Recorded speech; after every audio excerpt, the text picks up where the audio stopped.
Thank you. Thank you very much. First of all, I want to thank GENBAND for having us here and allowing Dell to come in and sponsor this panel.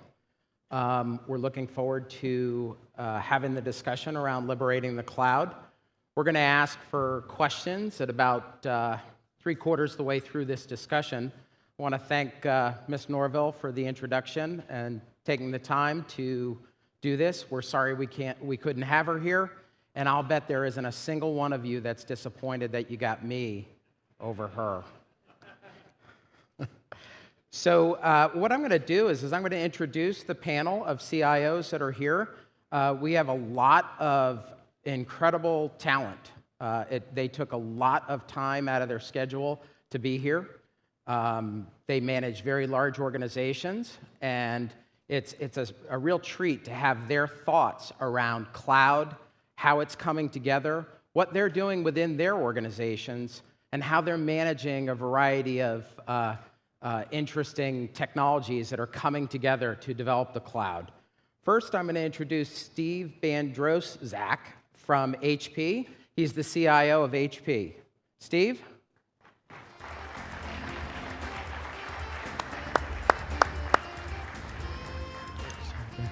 And they said Dell and HP can't get along.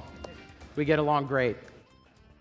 I'm going to introduce Stephen John, the CIO of Workday. Stephen, good to see you. Now I'm going to introduce Doug Tracy. He is the CIO of Computer Sciences Corporation, or CSC. Hey, Doug. Thanks. And last but not least, our host, GENBAND, has offered up their CIO, Darrin Whitney. Thank you, my friend.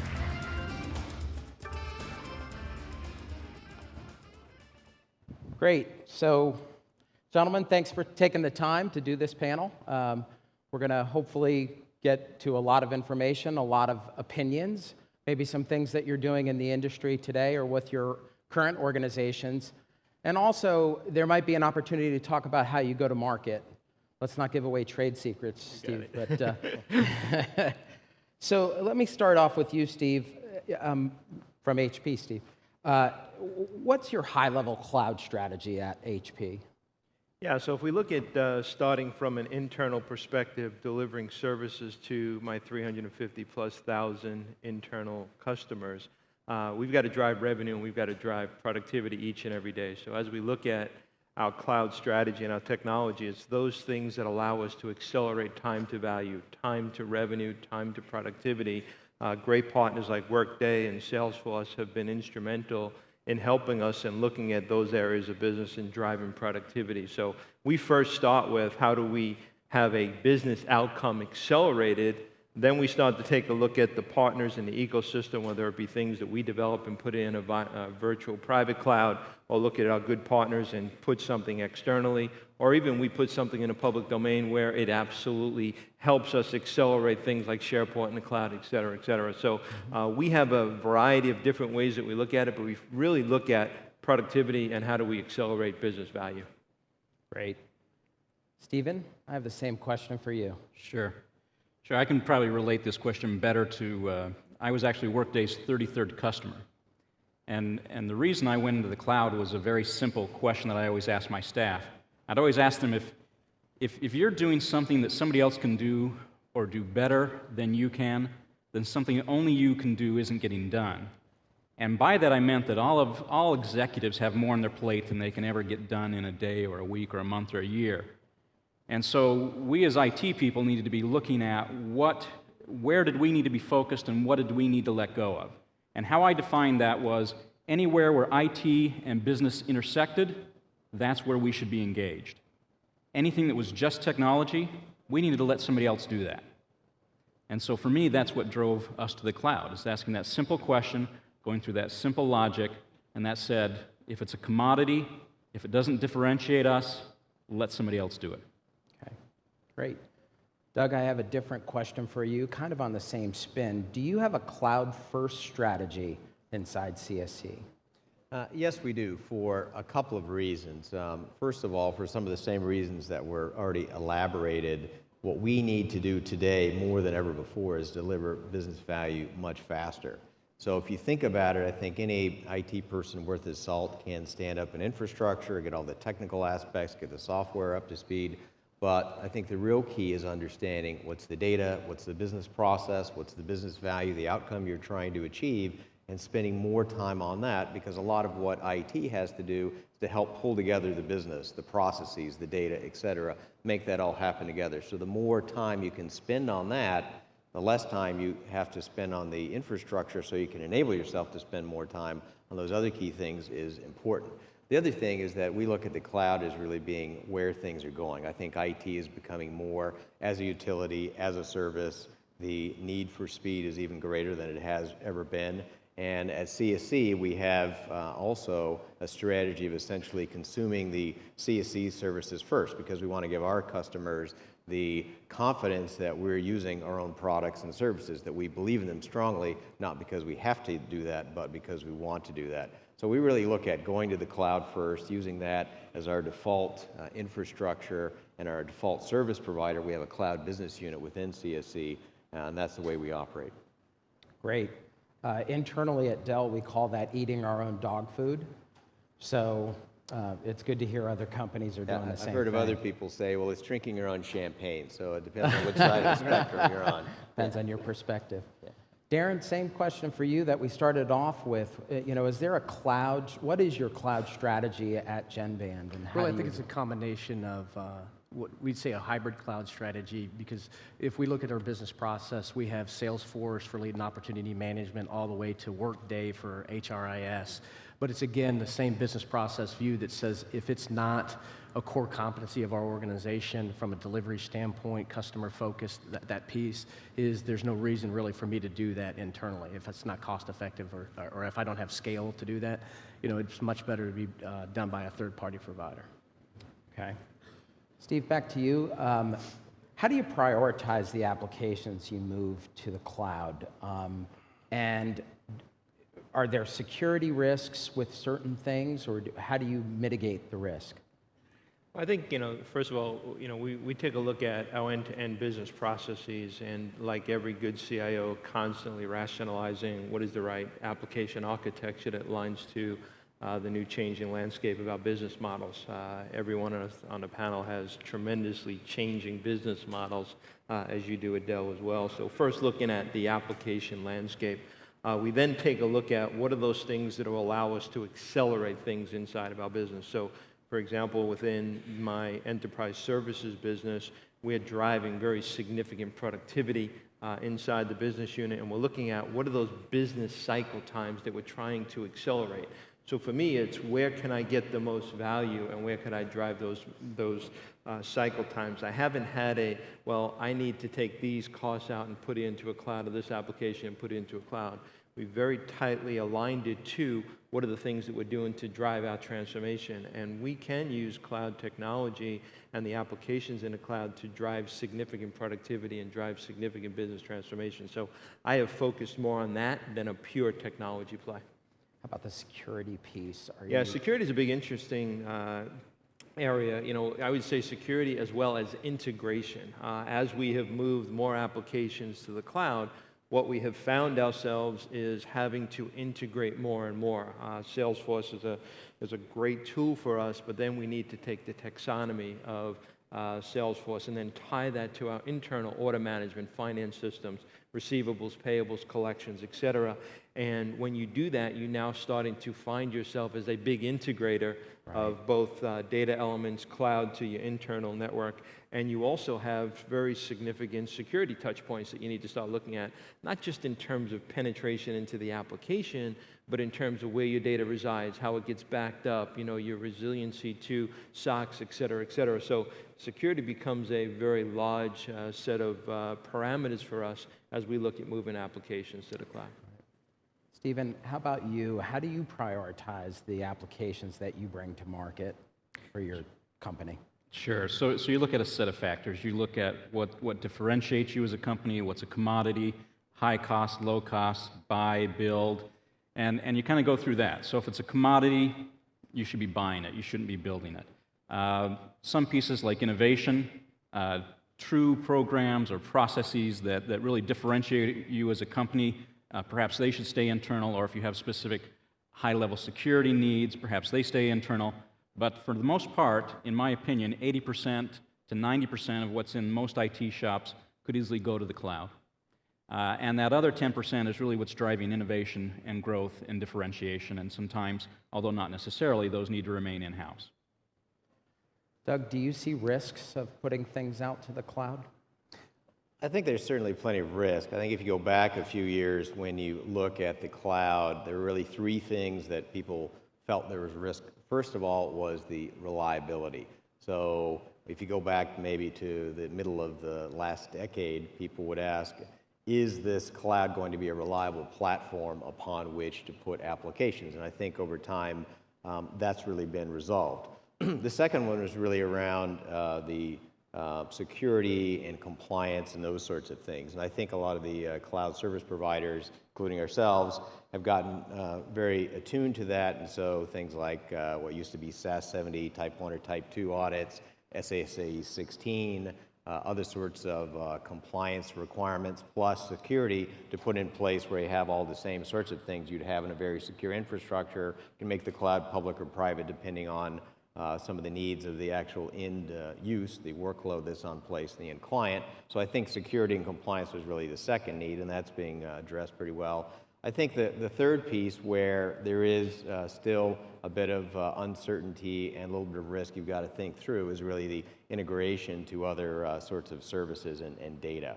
So how do you integrate that, especially if you think about a software as a service where there will be continual upgrades, essentially if you're on something like Salesforce, where that is being continually upgraded and you don't really have any knowledge or visibility of it. You can't say, stop the upgrade, I'm not ready because it may not work. You have to essentially put in place some well-defined standards. You have to understand what you're going to integrate to. If you're doing it with other pieces in Salesforce.com's ecosystem, you're in pretty good shape. If you're doing it with other pieces, then you really need to think about how that's going to work. So I think that's a lot of the last frontier in terms of putting together things as far as the risk goes of moving things to the cloud. Great. Darrin, this is something you and I talked about a little bit at lunch and beforehand. How about the bring your own device strategy, and how does that affect cloud?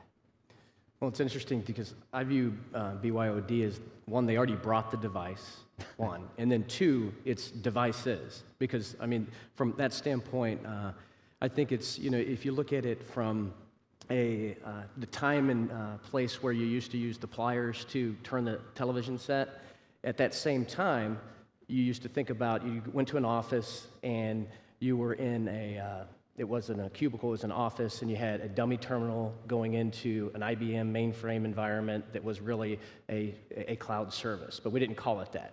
So you see that the difference then is you worked from 8 to 5 at the office, and that was your work life. And now it's always on, 24/7, 365, so all of those devices need to connect all the time to the services that you provide, whether they're in cloud services or hosted on premise.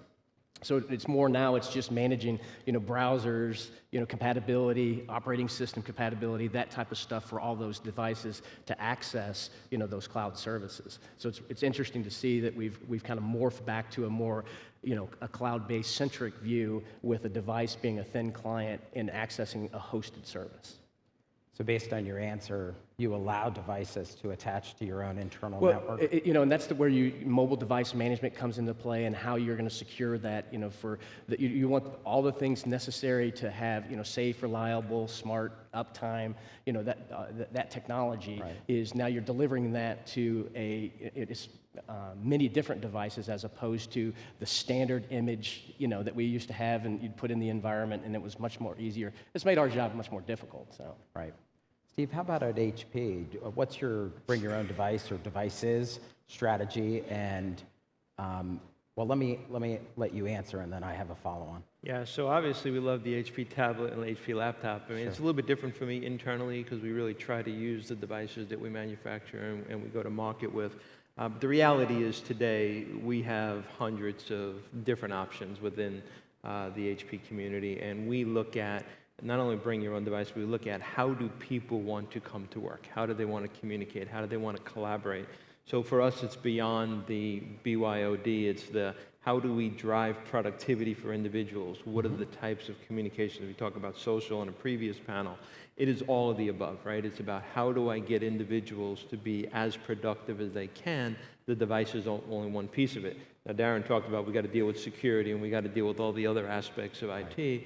But at the end of the day, I'm really trying to develop an environment that we can make people as creative and as productive as we can, and obviously trying to use the infrastructure and as much of the HP gear as we can. Do you manage the image for each person when they bring in their own device, or do you have a separate tunnel to them? You try to have a separate tunnel. I mean, that's the reality is, but when you've got 300,000 R&D community and, half of them write the security, standards in the industry that know it better than your IT organization, it becomes challenging. So I would say there are different communities within the HP arena. HP Labs, I'm not going to go in there as the IT organization and talk about standards and try to wall them off. They'll break that in about 30 seconds, right? So for us, it's each different community has a different set of capabilities. For the broader context, though, we really try to create and control that image as best we can and then give them a consumer set of capabilities around it. Okay. Stephen, I have the same question for you, and I think you're a little different size company than HP, so I'm interested in your bring your own device strategy internally for your company. Sure. So for a cloud company, strategy becomes a higher level of concern. So we have two key metrics upon which everybody's bonus is dependent. One is 95% referenceable customers, which is a pretty high hurdle, but we've exceeded it every year. And the second is zero security breaches. So one of the things that I argued as a CIO before I came to Workday was I had to always fight these small battles around security, disaster recovery. I always got to ask, can we push that out during the budget cycle? Can we wait till next year? The one thing you know about cloud companies is they will never wait till next year for those security enhancements, and that's because they can't afford a security breach. That will impact their bottom line. That will impact every one of their customers. So they take that to the highest degree. I say I've had 3 background checks in my lifetime.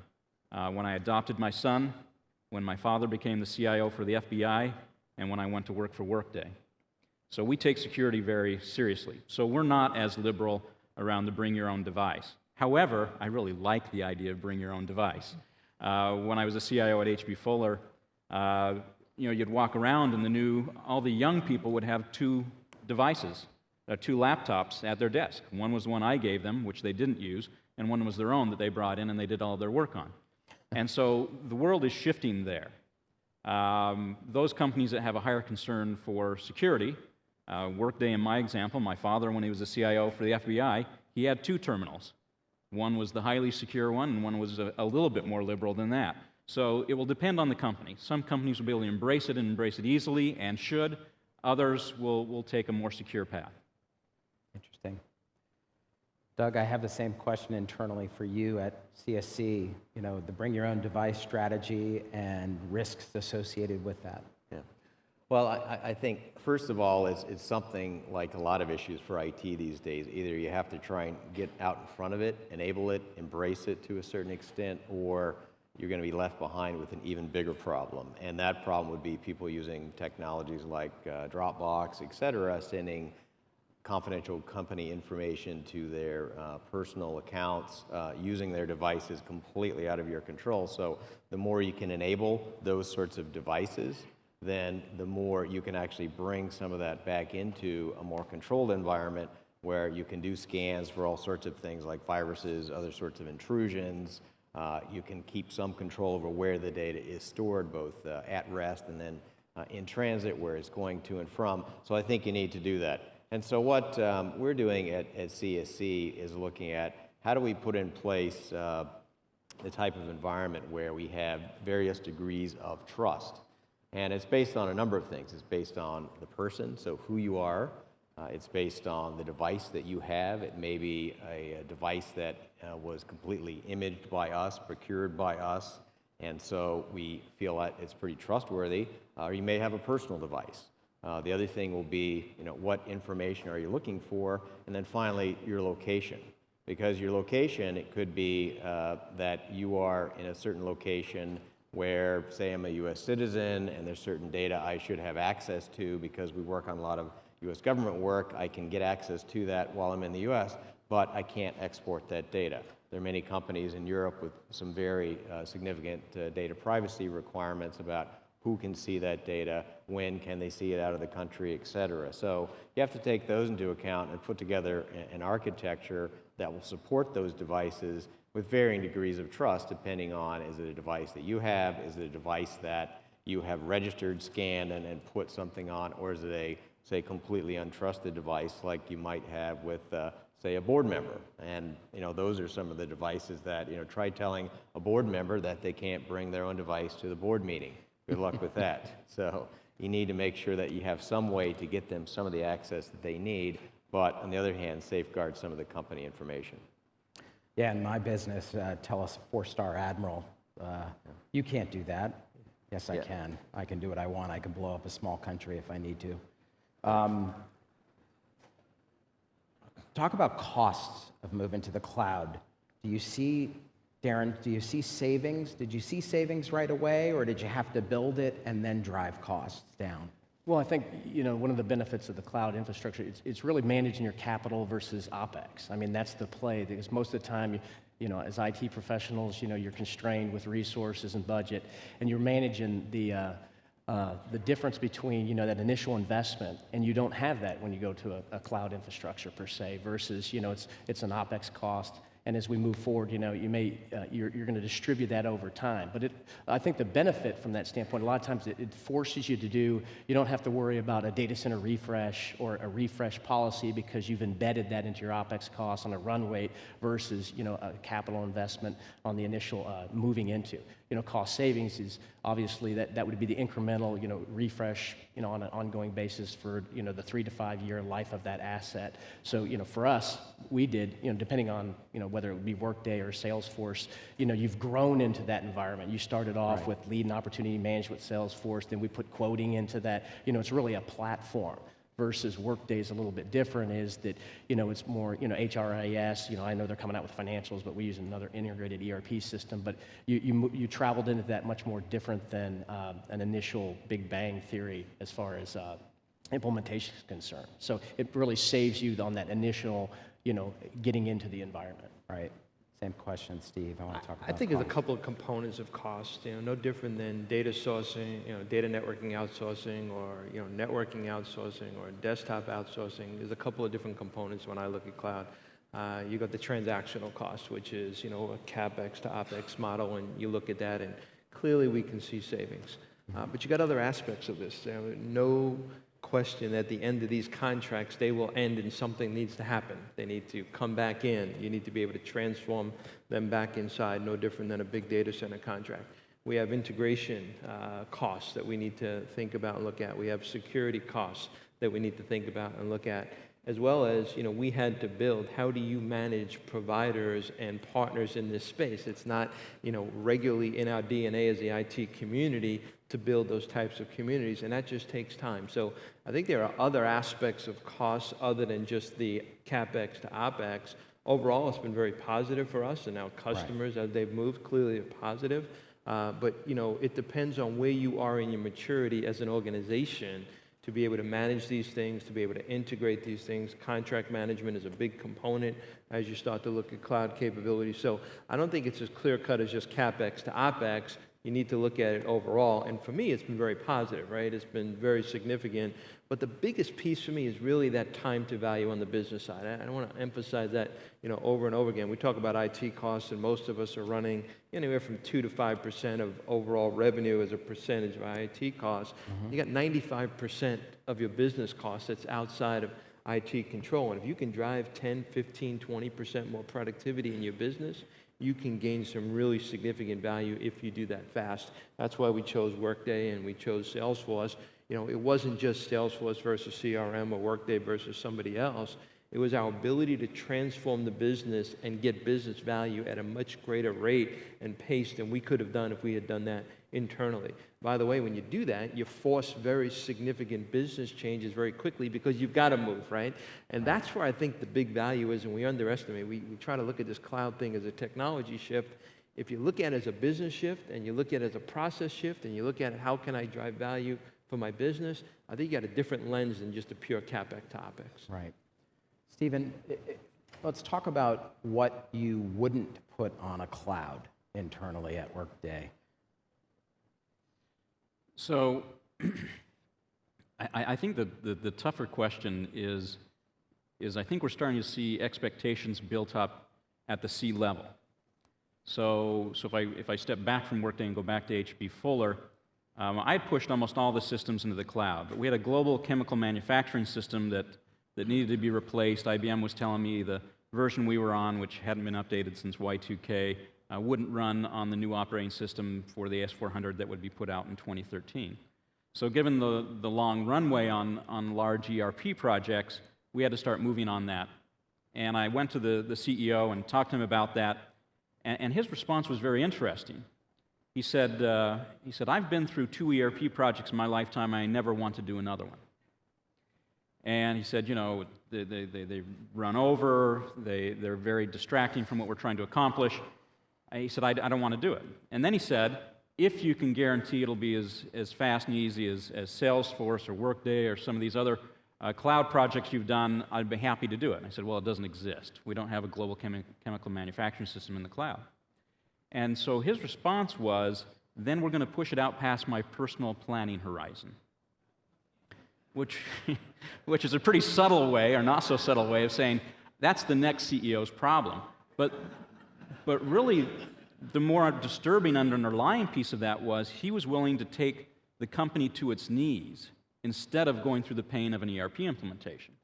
So I think that we're seeing a set of C-level people that have grown up through the past few decades of troubled ERP implementations, and they're saying there has to be a better way. And I think the cloud is offering that. And instead of talking about projects in terms of years, we talk about projects in terms of months. And I think there's a shift away from this high level of customization because we're shifting away from being process-centric to being analytics-centric.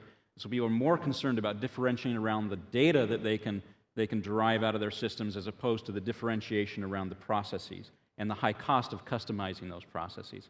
So that's kind of a long answer to your question. But I think that it's being driven not by CIOs anymore, but by other C-level executives. Great. Folks, I have a couple more questions for this panel, but I want to remind you that we're going to spend about the last 15 minutes, so we'd ask you to think about some questions you'd like to ask these gentlemen.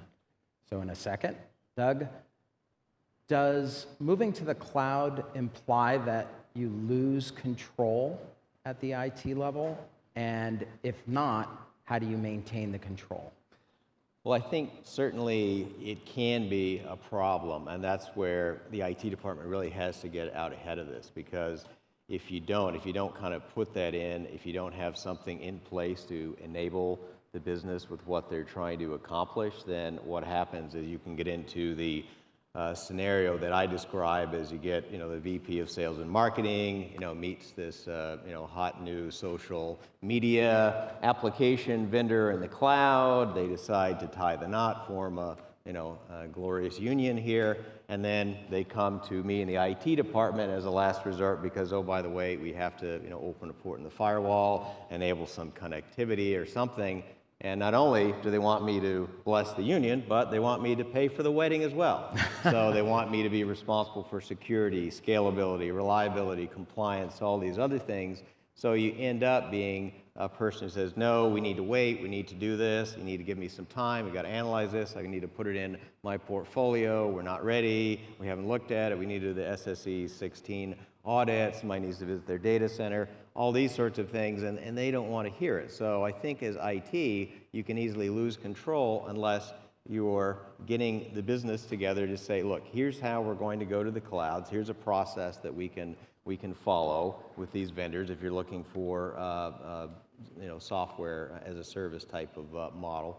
And there are a lot of good ones out there. So here's the model we can follow. Here's the steps that we need to do. Get executive committee agreement on that. And then you've got a process in place where you can ensure that all those things, which are oftentimes listed as non-functional requirements, are taken care of. Because at the end of the day, you will be responsible. You'll be held accountable for those in IT. So if you get out ahead of those, then things will work out much better than if you kind of let events take their own course. Darrin, I have the same question for you inside GENBAND. Do you see moving to the cloud as kind of a loss of control, or are you able to still control your destiny? And if so, how do you do that?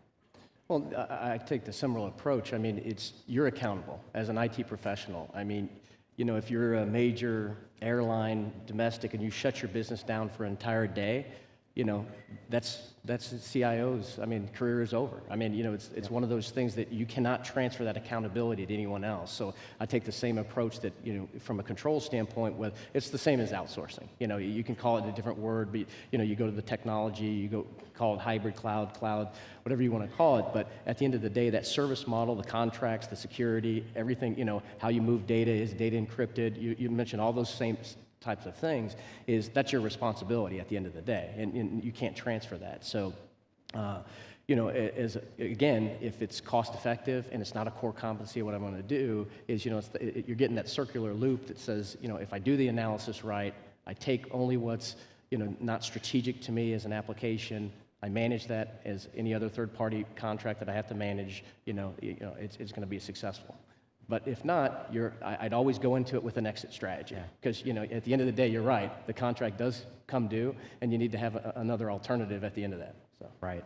Steve, how about at HP? Yeah, I think there's two pieces of that. When we talk about losing control, you got losing control of the infrastructure, security, scalability, et cetera, and I think Darrin hit it right. But if you don't do it, you lose control of your business. And if you're not enabling your business and you're not a business partner, you lose control on the other side. And so I think there's two aspects of losing control, and I think, Darrin hit it right. CIO stands for career is over when you are not enabling the business and when you're not driving business value. And I think that's one of the things that the cloud allows us to do, allows us to better partner with the business, more agile development. As we talked about, you can get monthly releases and monthly value. You become a business partner. Now you've got to do all the other things, and you've got to secure it, and you've got to make sure that you've got integration and have all the other aspects around it. But cloud can actually enable and enhance your career if you embrace it with the business to drive business value together at a faster pace. I've been in part of ERP systems my whole life, probably 50 of them in my life, and they're painful. They're challenging, right? We've all been there, and it takes time. It's not because we're any better IT people today. It's just that the cloud and the way in which application and agile methodology, we've got these things that we call sprints with our cloud partner. We sprint 30 days to get a new set of capabilities out, another sprint, and all of a sudden the business is sprinting all over the place. Well, where were you sprinting when I needed you to get requirements to get my SAP system? They didn't sprint, but when there's contractual commitments and there are other things that they see on a reiterative basis, there's a different set of relationships. So I think it can have both ways. It can actually help you gain control of the business if you embrace it and do it right. Right. Yeah. Stephen, I got the same question for you at Workday. So that's the theme of the panel, right? It's liberating. Right. So in my opinion, I think IT will change dramatically over the next decade. That IT will shift from spending the majority of their time on operational issues to spending the majority of their time on strategic issues. That IT will focus on transformational work and strategic work and outsource, because at the end of the day, the cloud is a deeper form of outsourcing. You're just not outsourcing people, you're outsourcing infrastructure, your security, your disaster recovery, you're outsourcing development, you're outsourcing the Q&A and testing, you're outsourcing all of that. And so all that operational piece, that deep vertical, will be outsourced. So IT can focus on transformational work and strategic work. And I think it will dramatically change what IT looks like, what CIOs do in the next decade. Great. So folks, I called for questions a little while ago, and I'd ask for folks to raise their hand, get up, and talk to us a little bit. There's a number of topics we covered internally here on the panel. We may have missed one, or you may have thought that there was a better question to ask up here. Happy to take it right now. Yes, please.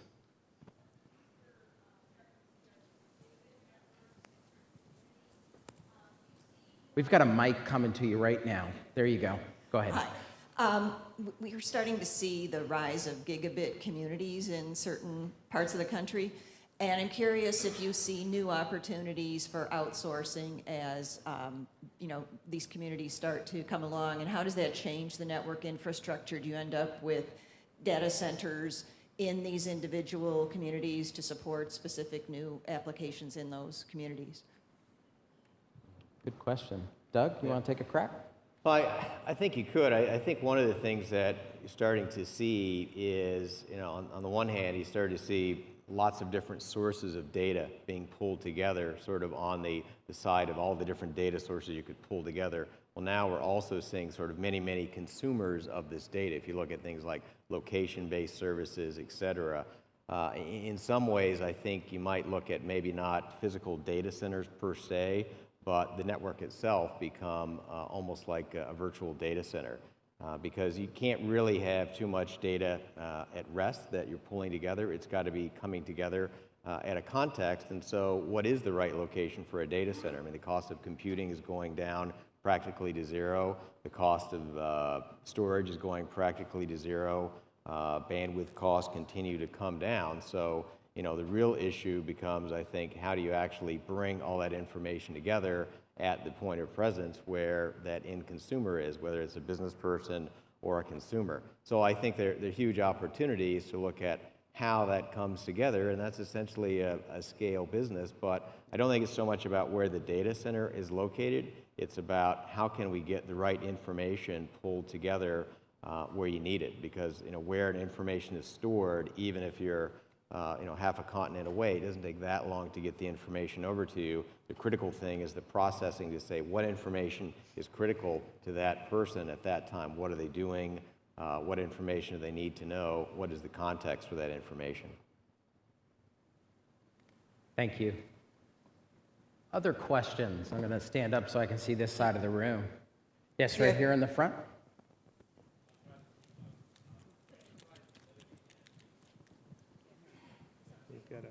She's right behind you. Enterprise mobility, and then I didn't hear the rest. And unified communications. Unified If you had some comment on that. Specifically HP with 350,000 employees. Steve? Yeah, it's a big challenge. Do you want me to answer?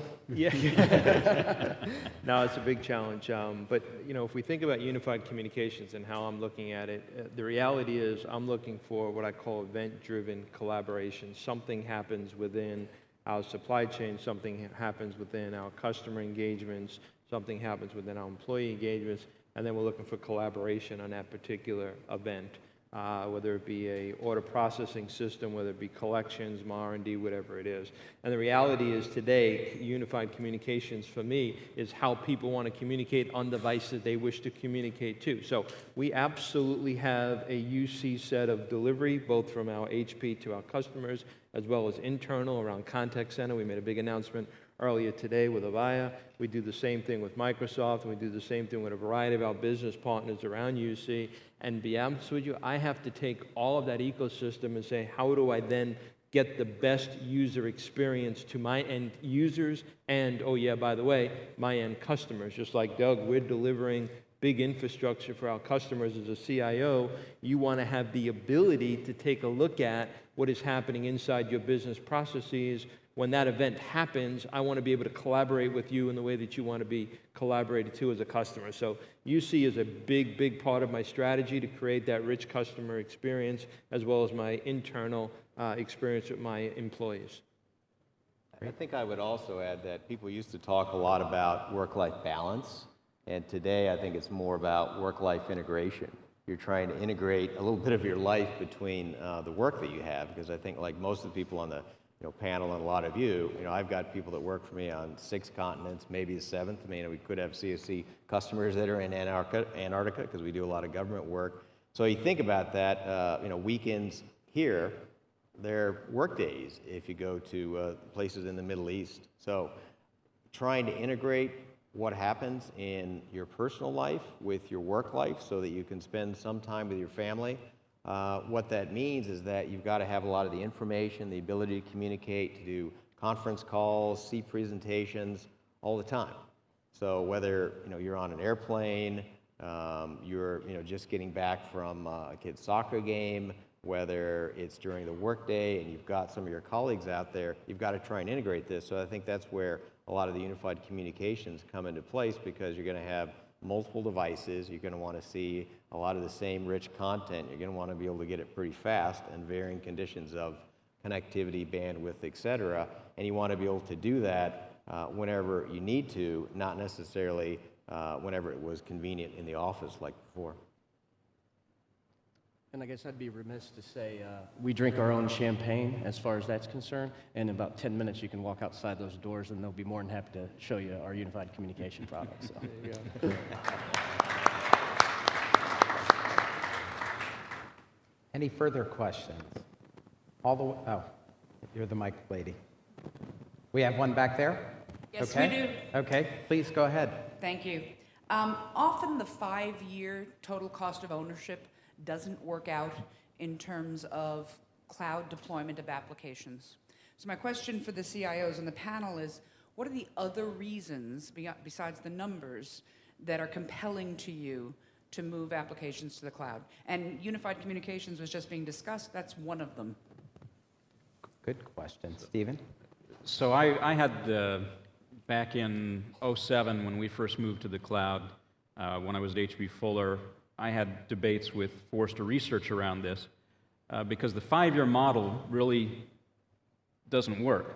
Because to really understand the costs and the cost savings, you have to go out past an upgrade. And in the on-premise ERP world, especially in those implementations that have been highly customized, an update can be a very expensive proposition. And so you have to make sure that you're going out far enough in your calculations to include at least one update if you're comparing on-premise to cloud. And that's when the cloud starts looking more attractive. Because, for example, Salesforce or Workday, at Workday we update 3 times a year, and those updates are free. And they usually go off without a hitch. Whereas an on-premise, for a highly customized, that could be a multi-million-dollar, multi-year process. And they're usually avoided as much as possible. And so you kind of have to look at the time frames and make sure you're really capturing all of the costs to make that comparison. Anybody else want to comment? I think also the time horizons are just much shorter. I mean, you dial back what was happening 5 years ago, 2008.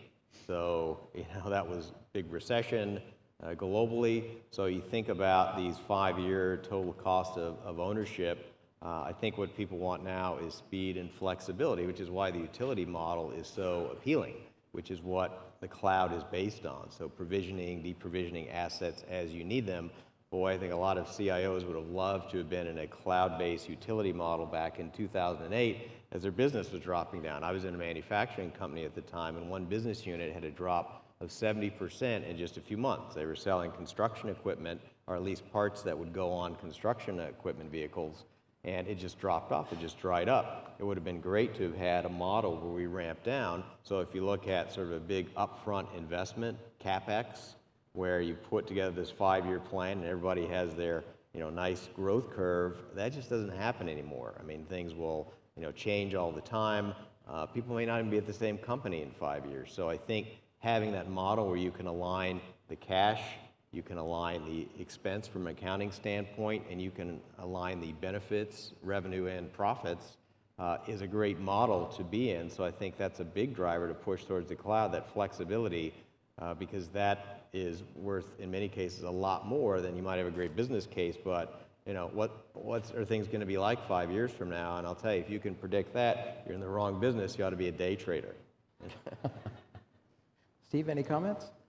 Yeah, I think, I like what everybody else is saying, but I also think the other value is, and I keep stressing it now, but I think the time to value for your business should be and will be a larger determination in terms of cost and in terms of value. And you've got to make sure that you measure that, because from my perspective, that's really where the true gains are going to be. In all the programs that I've moved to the cloud, the applications, the business value was far, far, far outweighs any of the cost savings or the IT benefits that we got. And we did see significant IT benefits and have the flexibility that everybody was talking about. But on the business side, the ability to move your business quickly in terms of months and quarters as opposed to years, and the ability to be able to adapt to the new things that Workday rolls out every every third quarter. Same thing on Salesforce. That is very significant if you're embracing that and you're moving the changes inside your business. So I get the IT comparison and trying to take a look at the 5-year model and the IT costs, but don't underestimate the business value and the partnership that it absolutely will foster between the IT community and the business community. Thank you. We have time for one more question. Can I get a volunteer? No? Significant amount of brain power in these 4 chairs. You have an opportunity to ask them anything you want. We got one more in the back. Got one in the back? Having a hard time seeing. My question is, cloud computing has been around for at least the better part of a decade or longer. We just haven't referred to it as cloud computing. We've done it, as mentioned, terminals with AS400s or remote desktop services, et cetera. One of the big challenges I see today is companies that aren't as familiar with it moving to the cloud computing. How do you convince them this is the way of the future, other than seeing all the media marketing? Because the biggest challenge right now is the reliability, first of all, for things such as voice over IP or applications within the cloud. So not only the reliability, but also from the performance perspective. How do you overcome those challenges and convince those people to get on the bandwagon and move forward to cloud computing? Yeah, another really good question. Darrin, you want to take a quick crack at that, and we'll maybe go down the line? I think the way I would look at that is that typically, in our role, we're not selling. And obviously, I see how you're trying to build a business model around, the fear, the security risk, and all the benefits that we talk about as far as cloud computing is concerned. But typically, it's the same piece that I would say from convincing somebody that says that, hey, I'm going to take this service. I'm going to take this service from you, I'm going to provide it to you. I'm going to provide functionality, business value, whatever you translate those terms to. That's really the ROI in business case. It's not just financial terms that would say, if I'm talking to somebody, there's a reason why I'm building an application. That application has functionality, it's supposed to drive the business, it's the time to market. Those are the concentration, or how I would pitch that, per se, to an organization that would say, is cloud, it's an arrow in my quiver that says I'm accountable for it, it's just one more way that I deliver services to the organization. And it's my job and role to make sure that if I do that in the cloud or I do that on premise, with all the things that we've talked about, the advantages and disadvantages of the both, is to drive that home as a business value to whoever's making the capital or OpEx decision around that. Doug? Well, I think you go back to looking at what are the specific issues that somebody has with it. One of the great things about a cloud model, and I think if we really look at it, it has evolved a little bit over time, because I think now there's some definitions around cloud, and it really is referring more to the utility model, provisioning, deprovisioning, scale up, scale out, those sorts of things, more than it has in the past, where it was, I think, somewhat associated with just having it in a disparate data center and some virtualization. So it's a little bit more beyond that. But I think the utility model, enabling somebody to try before they make a big commitment. You can kind of dip your toe in the water, see how you like it. And then also, as you go through the individual list, you can, I think, use some historical analogies for people. It's sort of like saying, well, I don't trust the power company, so I'm going to use my own diesel generator as my primary source of electricity. A backup is one thing, but really saying, you don't trust the power company. I mean, how often do the outages really occur? Not that often. Same with the phone company, either wired or wireless. It just doesn't happen that often. So you could say, well, I'm going to string cable around the neighborhood so I can call the friends and neighbors, or you're going to use a wireless network and trust that that's available. Plus, just going back to some trends in terms of the sheer commoditization of infrastructure and computing. And commodity doesn't necessarily mean it's bad or it's valueless. What it means is that it becomes more of a scale play, and that you just can't compete by trying to provide your own infrastructure. It's sort of like saying, well, you know what, I'm going to provide my own MPLS network. I'm going to get together a few friends and we're going to do that. It just won't work. You can't get there. You can't scale. So I think that's the trend. And if you kind of tend to maybe deny that trend, then you're going to end up with something that's just going to cost you more over time, and again, be harder to get out of. And you lose business value. I think back to Steve's point, that's a huge thing. Yeah.